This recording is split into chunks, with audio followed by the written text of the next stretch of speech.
Bismillahirrahmanirrahim. Assalamualaikum warahmatullahi wabarakatuh. Alhamdulillahirrabbilalamin. Wassalatu wassalamu ala nabiyyina Muhammadin wa ala alihi wa sahbihi ajma'in. Amma ba'd. Anak-anakku yang Abi cintai dan juga para pendengar serta pemirsa yang mudah-mudahan dirahmati oleh Allah Azza wa Jalla. Alhamdulillah, pada kesempatan yang berbahagia kali ini kita bisa melanjutkan kembali kuliah subuh online. Kali ini Ramadan hari yang ke-8. Alhamdulillah. Mudah-mudahan Allah Azza wa Jalla memberkahi setiap amal kebajikan kita. Salam dan salam semoga senantiasa tercurahkan kepada junjungan kita Nabi Agung Muhammad sallallahu alaihi wasallam, kepada keluarganya, sahabatnya dan umatnya yang setia mengikuti tuntunannya hingga akhir nanti. Kemarin kita sudah mengawali pembahasan tentang faktor yang pertama yang akan mendatangkan kebahagiaan, yaitu apa, Mas Abdullah? Iman dan amal saleh. Iman dan amal saleh kalau digandeng. Iman dan amal saleh kalau digandeng. Iman itu yang dimaksud adalah, Mas Anjas, hati, keyakinan yang ada dalam hati. Amal saleh apa, Mas Usama? Mas Ukasha? Iman adalah amal hati, kalau amal saleh adalah perbuatan. Bagus ya. Dalilnya bahwa iman dan amal saleh akan mendatangkan kebahagiaan adalah Al-Quran. Surat apa, ayat berapa, Mas Abdullah? Ayat 97. Bunyinya apa, Mas Abdurrahman? Man 'amila salihan min dzakarin aw untha wa huwa mu'minun falanuhyiyannahu hayatan thayyibah wa lanajziyannahu ajrahum bi ahsani ma kanu ya'malun. Bagus. Ini ayat yang kemarin kita baca. Sekarang kita akan lanjutkan insyaallah pembahasan tentang ayat ini. Silahkan dibuka halaman 6. Mas Usama dibaca di dalam ayat ini. Di dalam ayat ini Allah Subhanahu wa taala memberitakan dan menjanjikan bagi orang yang dapat memadukan antara iman dan amal soleh untuk mendapatkan kehidupan yang baik di dunia ini dan balasan yang baik pula di dunia dan akhirat. Lanjutkan, Mas Anjasya. Alasannya sudah jelas, karena orang yang beriman kepada Allah Subhanahu wa taala dengan iman yang benar yang membuahkan amal soleh dan dapat memperbaiki kondisi hati, moral, tingkah lakunya atau urusan keduniaan dan akhiratnya, berarti dia sudah mempunyai fondasi yang kuat untuk menghadapi segala kemungkinan. Ya, Mas Ukasha. Yang mendatangkan kebahagiaan dan kesenangan maupun kemungkinan buruk yang dapat mendatangkan keguncangan, kesempitan dan kesedihan. Ya, Mas Abdullah. Kebahagiaan dan kesenangan mereka sambut dengan sepenuh hati, mensyukuri dan bergunakannya untuk hal-hal yang bermanfaat, dan bila mereka berhasil menerima dan mempergunakannya dengan cara semacam itu, maka implikasi yang adalah akan timbul hal besar lain yang kebaikan dan kelebaran, keberkahan, lebih kebahagiaan dan kesenangan. Yang pertama, ini sebagai akumulasi sukacita dan keinginan untuk mempertahankan keberadaan dan keberkahan nikmat tersebut, serta harapan untuk memperoleh pahala syukur. Mas Abdurrahman. Begitu pula dengan cobaan, kemudaratan, kesempitan dan keruwetan hidup, baik yang mampu ia atasi dipecahkan, yang hanya dapat diminimalisir, dilakukan, dan yang mau tidak mau harus dilakukan, maka harus dia atasi dengan kesabaran. Dan sebagai dampak dari akumulasi kemampuan menghadapi ujian plus cobaan dan kekuatan, juga akumulasi dari kesabaran plus pengharapan terhadap pahala.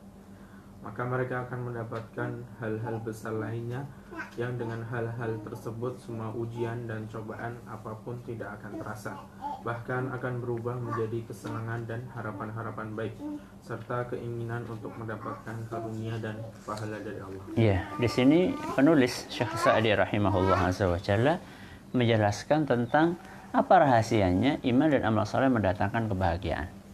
Kenapa orang yang beriman dan beramal soleh itu bisa bahagia? Karena iman dan amal soleh itu mendatangkan kekuatan. Apa? Iman dan amal soleh mendatangkan kekuatan. Kekuatan lahir atau batin? Dua-duanya. Lahir dan batin. Jasmani dan rohani. Ketika dia punya kekuatan, maka itu akan menjadi modal yang dahsyat untuk menghadapi semua suasana hidup, suasana kondisi hidup. Orang yang hidup itu senang atau susah? Kadang senang, kadang susah. Kadang senang, kadang susah. Kadang lapar, kadang kenyang. Kadang menangis, Kadang ketawa. kadang tertawa. Kadang rezekinya lancar, Kadang seret. kadang seret. Kadang akur sama teman, Kadang karam. kadang tukaran. Itu namanya kondisi manusia. Seperti roda. Kadang Di di atas, kadang di bawah. Manusia yang hidup di dunia itu pasti mengalami kondisi itu. Ada senang, ada susah. Sekarang Abi tanya. Semua orang menghadapi kondisi senang dan susah. Apakah itu semua manusia atau apakah itu untuk semua manusia atau hanya untuk orang kafir saja? Untuk semua manusia. Orang yang beriman pernah nggak menghadapi suasana susah? Pernah. Contohnya siapa? Mas Abdurrahman? Rasulullah SAW. Rasulullah SAW pernah nggak menghadapi sesuatu yang membuat beliau menjadi sedih? Pernah? Pernah. Contohnya apa? Di kota Taif. Kota Taif. Diapain? Mas? Dilemparin batu. Pernah nggak Rasulullah SAW kelaparan? Benar. Pernah. Kapan masuk? Waktu perang Khandaq. Ketika nggak ada apa?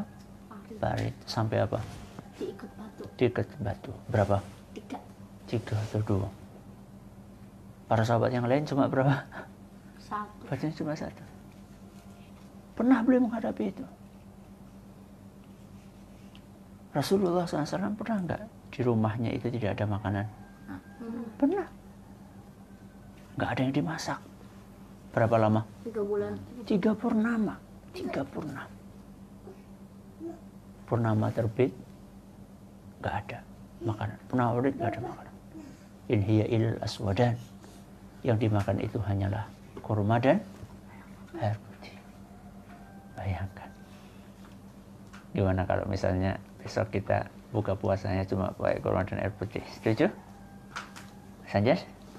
Hah? Rasulullah SAW orang yang paling beriman itu menghadapi suasana yang susah. Biasanya orang itu gelisah dan tidak bahagia ketika susah. Orang yang beriman, dia punya kekuatan dengan iman dan amal solehnya, sehingga dalam kondisi apapun dia bisa tetap hidup bahagia. Kalau dia lagi senang, maka dia bersyukur. Dan kalau dia lagi susah, maka dia kalau lagi senang bersyukur, kalau lagi susah bersabar. Syukur dan apa? Sabar. Itulah buah kekuatan ketika orang beriman dan beramal saleh. Contohnya syukur apa Mas Anjas kalau lagi dapat nikmat? Alhamdulillah. Ini syukur dengan lisan. Kalau syukur dengan perbuatan apa Mas Usama? Menggunakan beribadah kepada Allah. Masya Allah, menggunakan nikmat untuk beribadah kepada Allah. Punya mata digunakan untuk apa, Mas Abdullah? Melihat apa?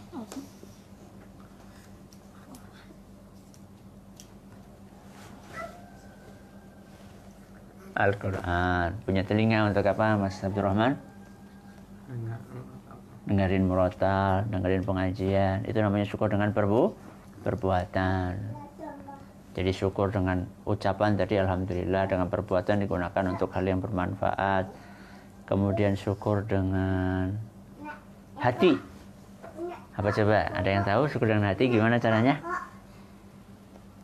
Hah? Suka? Syukur dengan hati maksudnya apa?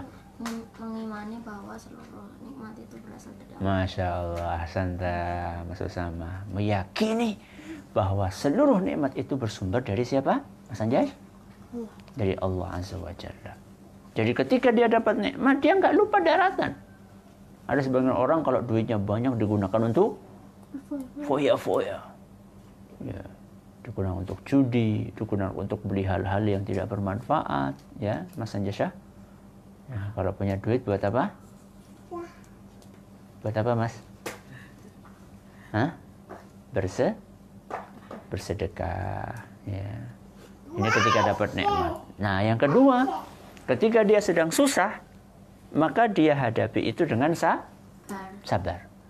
Ya, makanya orang yang kemarin kan Abi sampaikan, ada orang lapar tapi hatinya tetap tenang. Ada orang kenyang, hatinya gelisah. Kenapa? Karena orang yang punya keimanan saat dia lapar, dia tetap bersabar. Dia yakin, oh ini dari Allah Azza wa Jalla. Ya, ujian ini kita hadapi. Jadi kalau misalnya lagi puasa, Mas Anjasya, nggak usah bilang apa? Lapar. Namanya orang puasa ya. Lapar, sudah jalani saja. Ya, itu adalah ujian kehidupan yang harus kita hadapi dengan keimanan.